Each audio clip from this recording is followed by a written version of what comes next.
And now you may have heard of our next guest. He is a well-known Australian actor, best recognized for his role in the mega-popular series Vampire Diaries, among others. And recently, he's also taken on another role, that of supporting Israel.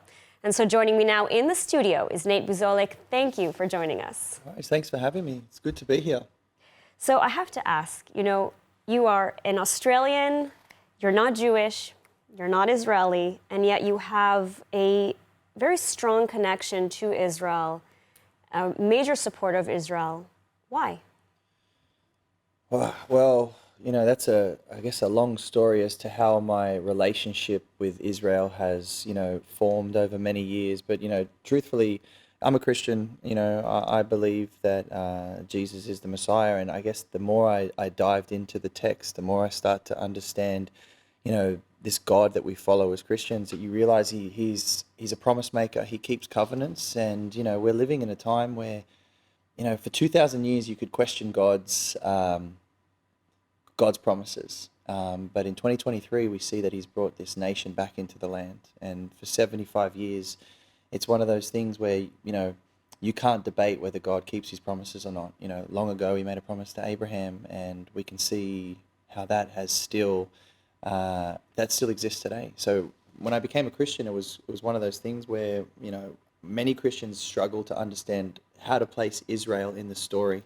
But the more you read the Bible, the more you understand God's word, you see that his covenant promise to this nation still stands.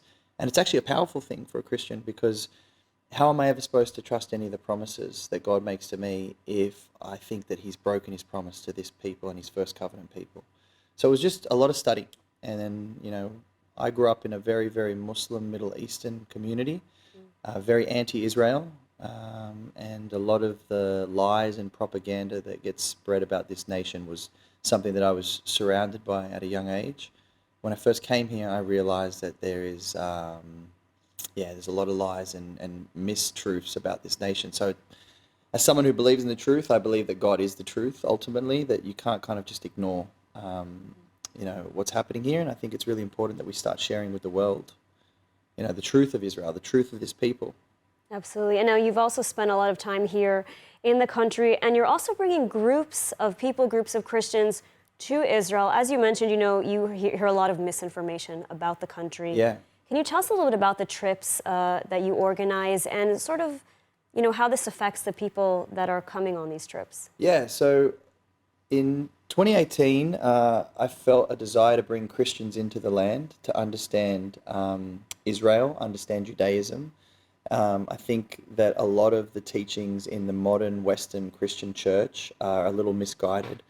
As a Christian, many people sort of just live in this new covenant that we believe was promised in Jeremiah 31.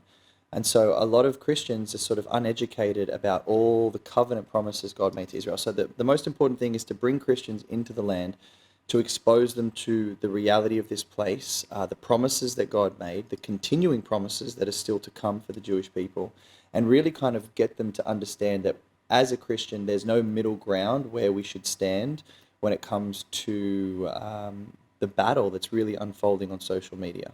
Especially the choice that many of the anti-Israeli movements have been, the pro-Palestinian movements, they've made a choice that terror and terrorism is going to be the means by which they bring about what their idea of justice is. And for us as Christians, we can't sit in the middle anymore.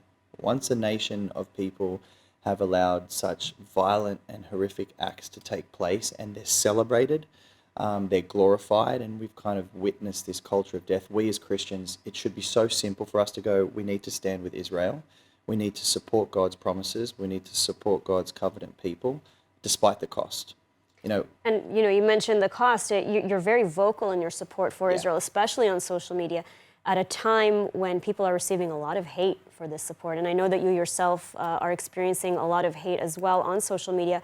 How do you respond to it? How do you deal with it? That's the proof of love. If I only did this because there was some sort of benefit to myself, it wouldn't be love at all. And I think what's important for me is that even if the nation of Israel turned their back on me, even if Jewish people were at odds with who I am as a Christian, I would still support this nation as I do. And, you know, for us as Christians, we believe that it was the love of Jesus that brought us into relationship. So, you know, and it's a sacrificial love. And he actually says to his disciples that there's no greater form of love than one laying down his life for a friend. And so I see Israel as a friend because I know that Israel is the apple of God's eye. And if I don't know how to love those people, then I don't fully understand the God that I've chosen to follow. So the hate, the horrible things that get sent to me. You know, I remember in 2021 when I first started really vocalizing the reality of what's happening in Israel, I was losing 100,000 followers a week. Wow. And a lot of people said to me in my industry and other actors, said, "You're crazy. You're going to lose everything for this. What for? Like, why are you so vocal about this nation? You're not Jewish. You're not Israeli." And I was trying to explain to them, this is how deeply I believe in the God of Israel, and this is how much I love him. And if there's no cost to me, then there's no love. So, you know, it's been really sad and encouraging at the same time.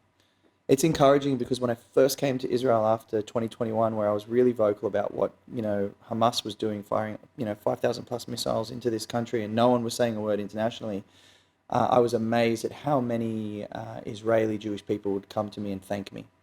And they were just so grateful that one person in this world would actually stand up for them when so many stand against them blindly. I think a lot of Israelis share that sentiment. Yeah, Absolutely. yeah. The other sad thing was this. It made me realize that they have so few friends. So at this, as encouraging as it was and as grateful as well these people came to me, it broke my heart that they have nobody else. So it's just made me feel that this is such an important thing that I'm going to do. And if no one else stands with Israel in my industry and what I do because of the cost, I'll be there. All right, Nate, thank you so much for your support of Israel and for taking the time to speak with us today. Thank you.